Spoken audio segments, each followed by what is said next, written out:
नमस्कार मित्रांनो, मराठी क्राईम स्टोरीमध्ये आपलं स्वागत आहे.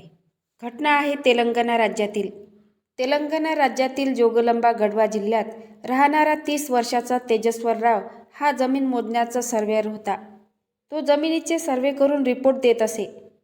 त्याच्याकडे शासकीय कामाचा परवाना देखील होता आणि सोबतच डान्स टीचरही होता. 17 जून 2025च्या सकाळी त्याला एका व्यक्तीचा फोन आला. त्याला सांगितले की जमीन मोजणी करून घ्यायची आहे. तेजस्वरने लगेच होकार दिला.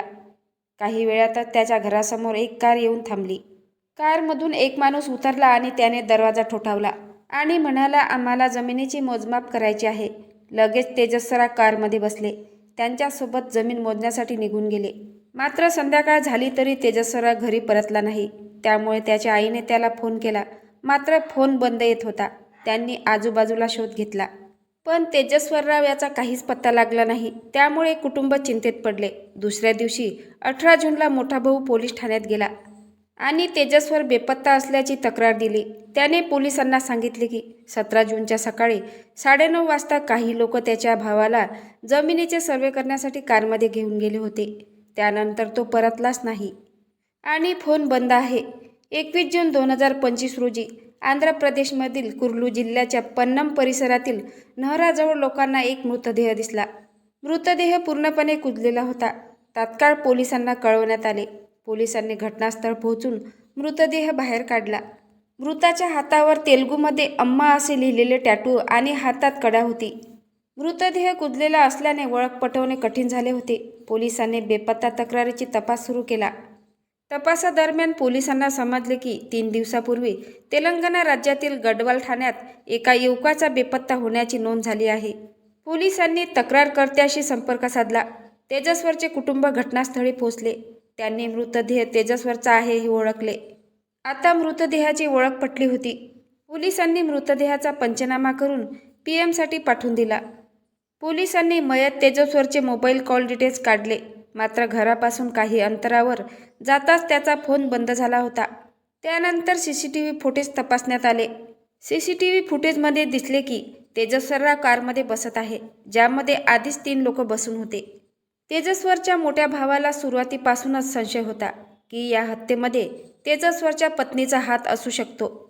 त्याने पोलिसांना सांगितले की लग्नाआधी ऐश्वर्या अचानक घर सोडून निघून गेली होती आणि 3 दिवसापूर्वीच ती घरी परत आली होती. ही गोष्ट त्याने आधीच तेजस्वरला सांगितली होती. तेजस्वरच्या आयुष्यात लग्नानंतर समस्या सुरू झाल्या होत्या. विशेष म्हणजे तेजस्वर बेपत्ता झाल्यानंतरही ऐश्वर्याच्या चेहऱ्यावर काहीही चिंता नव्हती. ती उलट एका खोलीत जाऊन फोनवर वारंवार कोणाशी तरी बोलत होती. तिच्या डोळ्यात एक आसू देखील नव्हता. पोलिसांनी ऐश्वर्याचे मोबाईल कॉल डिटेल्स तपासले. त्यात समजले की ऐश्वर्या ही एका व्यक्तीशी वारंवार बोलत आहे. त्यानंतर पोलिसांनी ऐश्वर्याला ताब्यात घेतले. तिची चौकशी केली असता ती सुरुवातीला काहीच बोलत नव्हती. नंतर पोलिसांनी तिच्यासमोर पुरावे ठेवले तेव्हा ती घाबरली आणि आपला गुन्हा कबूल केला. बँकेत मॅनेजर असणारा तिरुमलराव याच्याशी तिचे संबंध होते. ऐश्वर्या देखील त्याच बँकेमध्ये काम करत होती. तिरुमलरावचे लग्न झाले होते. त्याला पत्नी व मुले देखील होते. ऐश्वर्या मात्र अविवाहित होती. तरी देखील तिरुमलराव तिच्या प्रेमात पडला आणि त्यांच्यात शरीर संबंधही सुरू झाले. ऐश्वर्या ही त्याच्या प्रेमात अखंड बुडाली होती.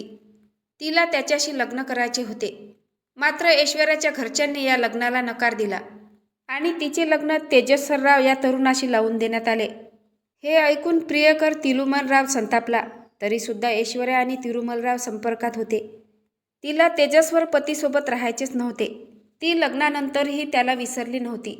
ऐश्वर्या आणि प्रियकर तिरुमल या दोघांनी पतीला मारण्याचा कट रचला. बँक मॅनेजर तिरुमलरावने 5 लाखाची सुपारी दिली होती. त्यापैकी काही रक्कम या तिघांना देण्यात आली.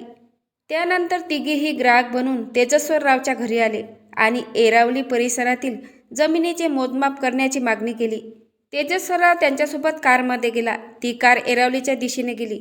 मग मागून कारमध्ये तेजस्वरच्या डोक्यावर वार केले. त्यानंतर त्याचा गळा चिरला, पोटात चाकूने वार केले आणि त्याचा मृतदेह नहरात फेकून देण्यात आला. ऐश्वर्याच्या कॉल डिटेल्समुळे हे सर्व प्रकरण उघडकीस आले. पोलिसांनी 3 सुपारी किलरला ताब्यात घेतले.